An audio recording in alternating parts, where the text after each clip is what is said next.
Welcome back to The Way of the Wandering Wizard. I am, as always, Robert Andrew Meredith Kennedy. I am a pure and open channel for the finest vibrations of divine love and light, made manifest here, in service to Gaia and those who travel with her. Though most folk know me as Bob the Wizard, or Gandalf Bob the Wise, or as I've introduced on a couple of occasions, who is that weird bloke in the kilt? Having introduced it, I suppose I ought to make mention of it. So this little chapter is going to be entitled Suited, Kilted and Booted and Fresh Ink. Now it's difficult for me to tell my tale chronologically. Like many people's lives, a lot of things happen all at the same time. It's also difficult to tell a chronological story where I skip around 20 different subjects, so I'm trying to keep these things in compartments. That said, to a degree the kilt, and to a degree my tattoos and my ink, which seem to be getting flashed from time to time, are important parts of my recovery, so I thought I would share them. Shortly after I was out of a frame, obviously, I was in a frame, as I've made mention, I wore my great kilt, my big Scottish kilt. It had caused a bit of a stir in the gay bar in London.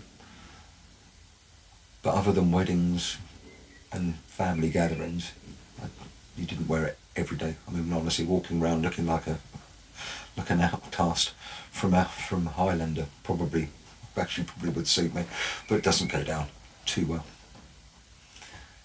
That and the fact they're quite warm. Anyway, arriving at a local Tunbridge Wells gig, I saw a lad, very punk, wearing what to all intents and purposes was described to me as a tactical kilt. It looked like those cargo pants with the big pockets on the side and a kilt. Took one look at it and thought, right, I'm going to get me one of them. So, after a bit of discussion and a bit of a searching round on eBay, I ordered and procured myself my first kilt. That's 7 years ago now, I suppose. 6 years ago. Now, I started wearing it day to day. I found that it suited me. Well, one, it worked quite well with my hip. If only I'd discovered them while I was actually in a frame, my life would have been so much easier. But alas, I was late to the world of kilts. Now, I'm proud of my Scottish roots. I'm proud of my clan traditions. And I enjoy the sense of freedom of wearing a kilt, and it's not day-to-day wear for most folk. Although you'd be surprised how many of us there are out there.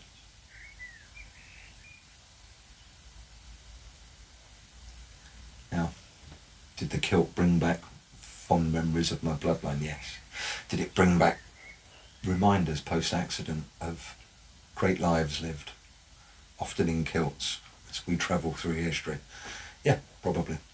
Was it something about carrying those personas that I remembered from history, where wearing a kilt gave me a sense of strength and presence in a world that I'd been battered in by a car? Yeah, probably. The fact that it's a talking point and I'm a bit of an eccentric just adds to the story. But needless to say, having found myself comfortable in a kilt, it's become daily wear. They've progressed on into various iterations of leather kilts that are hanging up on walls. It adds to my wizardly presence. And the fact is, blatant advertising. There's not many gardeners in kilts, certainly not in this area, and there's certainly not many healers wandering around in a kilt, which got me work, shall we say, when I was working at hospice, one for a future tale. So there, that's the reason why I wear my kilts. It adds to my wizardly persona, my sense of self post-accident, being comfortable in my skin. That and the fact it raises the usual interesting question. How is one dressed underneath? And it brings up a perfect example of me to be able to look in the eyes of any female woman and say the same thing. If I was to ask you whether you were wearing knickers or not, would you be happy with that? Doesn't actually bother me, but I do like to make people think. Now, my first experience of wearing a kilt in my GT days was in arriving on a hot summer where we were asked not to wear shorts when we were working, which mildly irritated me at the time, so, Bob being Bob, I found a workaround. I decided I'd wear my kilt in. I arrived in the morning lineup, coffee in hand for the boss to take one look and go, no. At which point, as an organisation that taught equality, he did have a bit of a sticky wicket, so he begrudgingly allowed me to wear a kilt. During the course of that day, I ended up teaching CPR to a group of students, or a group of delegates. One of the girls wouldn't really make eye contact and kept looking anywhere but at me, until one of the male delegates pointed out that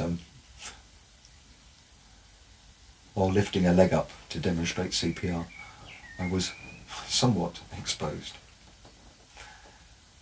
Sent away to fetch underpants before the next lesson, and that became a bit of a theme at work. You can wear the kilt, but you're not going commando. Spoil sports. As part of my recovery, as well as I said, finding that persona, these things that work for us. And I mean, there's real reason I like to share what works for me. I don't suggest that everybody runs around in a kilt or dressed in traditional dress or even running around in a suit of armour on the outside. But wearing that on the inside can certainly help us gain strength to face the world. Can't say that I was overly fussed, to be honest. Obviously I was carrying a degree of vulnerability. Now, while I was lying in hospital bed, I had planned elaborate pieces of tattoo work. Something I wanted to have inked onto my body as a reminder of my rites of passage. I felt, and quite rightly, that I'd been through a lot, and that inking would help me seal that chapter of my life. Now, I think it's fair to say at the time that, or before I started getting my tattoos put back on, I had become a little pain adverse. I was certainly during the GT days prophylactically taking pain relief, although I was coming off of that and I was onto my pure cannabis prescription, well, not prescription at the time, but my pure cannabis means of moderating my pain. I was aware, I said, that I was avoiding anything that was painful. Now, I've always faced my pain, faced my fears, worked my way through it. The fact that I was getting a little bit avoiding bothered me at some level. I mean, I wasn't going to go and put myself through some kind of extreme pain, or certainly didn't want another accident. So what better way of putting yourself through some pain with some meaning than getting inked? Plus the fact that it was all too much. You could always raise a finger and say, can we just stop now? Which hadn't happened to me during the course of my recovery. I didn't get to wave a hand halfway through an accident, go, actually, I've had enough, can we just stop? Now, in the course of that planning, the first piece that I wanted was my dear friend Pete Provognic's this classic green man. Beautiful image. The classic green man of history. Oak-leafed, but with the feminine moon goddess symbols on his brow. It's a classic piece of art that's been used on t-shirts, tobacco tins, you name it, over the years. Now, I know Pete. I'd commissioned him to do a painting of a dragon and a wizard and a witch, which so symbolises us. In the process of getting that commission, I asked him, would it be alright? He said, well, usual. Yes, mate. Thanks for having the decency to ask if you're going to use my image. But I had this very specific image in place. I touted round the local tattoo parlours, most of whom wanted to do an impression of or use it as a start for their own work. What I wanted was that piece on. So the universe being the universe guided me back to my home village or hometown. And all of my work subsequently was done, pun intended, was body art up in Southborough. Run by the son of the great Sean. Bless his cotton socks. and childhood memories of his tattoos, which quite often were quoted would last several years after death. He certainly hammered his ink in back in the day, and I'm sure he won't mind me telling you that. Now, I'd had a bit of ink while I was up in Scotland over the years. I've done my tattooed bike a bit, but I wanted to build on that piece, so having sat down with Gav and Josh, bless their cotton socks, I booked up a session, a day rate, a day session, to get the green man put right in the middle of my back. Now, Julie arrived, basically sat through it. It's not the easiest place to be tattooed. It's quite a lot of it's around my liver, my kidneys.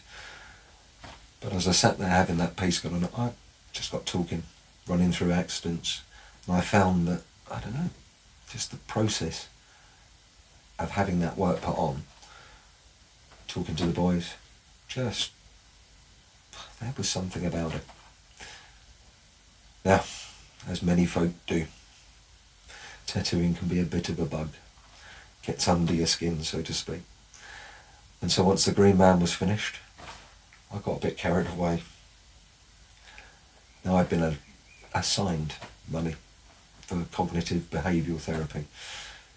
I personally had found that it didn't really work, didn't really resonate with me too well. I certainly felt that I was doing well managing it, but there was a sum of money put aside. Maybe talking it through while I was being tattooed would be the way forward. And so I decided to get inked. Big start. Now, over the course of the next year and a half, 2 years, at least once a month, my work would evolve. What started off as a green man ended up with a pair of angel's wings around the backs, around the sides. As the work progressed, owls have been added, Viking shields, various runes detailing my journey, spiritually significant pieces to me, a Celtic triskel, the Viking Valknut, the 3 rays of Arwen, old druid symbols. Now, these are sacred symbols that have been in existence for I don't know how long. The fact that I was having them tattooed on my back as I was going through this process, and as well, an awakening, seemed significant. The fact that I built, without really thinking of it, a series of 3s, 6s and 9s into my back certainly seemed significant in my recovery, which seemed to have run a 3-year physical, 3 years mental and spiritual, and then 3 years of an emotional clearing. As the work progressed, obviously the old work needed reworking. From day one, my mum has taken the mickey. I have a pair of dragons, entwined Celtic, on my back. And from day one, she's always laughingly referred to them as my fruit bats, which used to irritate me a little. I thought they looked more like wolf's heads, but anyway. That piece of work was reworked with stunning, realistic dragon's heads. As the work progressed, it filled my back. Now, if anyone wants to see it, there's probably some pictures on Facebook somewhere or other. I have a tendency to get my back out from time to time. It's a solar panel. Draws in energy for a wizard. I mention the pieces because my arms, basically, I ended up with a lot of reworking. There you go. Can't even show them. Little glimpse. But the fact that over the course of that time, I ended up with chainmail tattooed on the inside of my arms, pieces of armour tattooed all over my shoulders, the fact that my old arm pieces were turned into armour plate, just goes to show that psychologically, at least, I'd accepted I needed to wear more protection to become more armoured in the world. Now, it doesn't take much for a psychiatrist to work out that I was processing my accident, that clearly tattoos don't grant me immortality, but they were significant pieces that I remembered. I remembered it because most of them hurt a lot. I'm most definitely not one of these people that sits, oh, I'll tough it through. Don't get me wrong, I'll tough it through, but I certainly don't enjoy the process. But as a rite of passage. It's a significant piece. This is a part of so many cultures in the world. I'm not going to get into a great big lecture on the spiritual significance of tattooing. Everybody's artwork is significant to them. It tells a story. Mine tells a story of Celtic, shamanic, Viking shamanism. My connection to the earth. That service to Gaia in the green man on my back. That, if that sounds like a very spiritual, very well thought through, perfect excuse to spend a lot of money on the tattoos and artwork, then that's exactly what it is. Now, thank you, as always, for listening to the ramblings of a work-tired, rambling old wizard. But I did want to talk these pieces through. Now, there are many people who have memorial pieces put on. So on to a more serious note. This particular piece here was put on in honour of my work at hospice, which, to be honest, I've skirted round enough. It is my intention that the next chapter will be my work as a hospice healer. Very much different role from the kilted, tattooed biker. Take care, go well, and blessed be.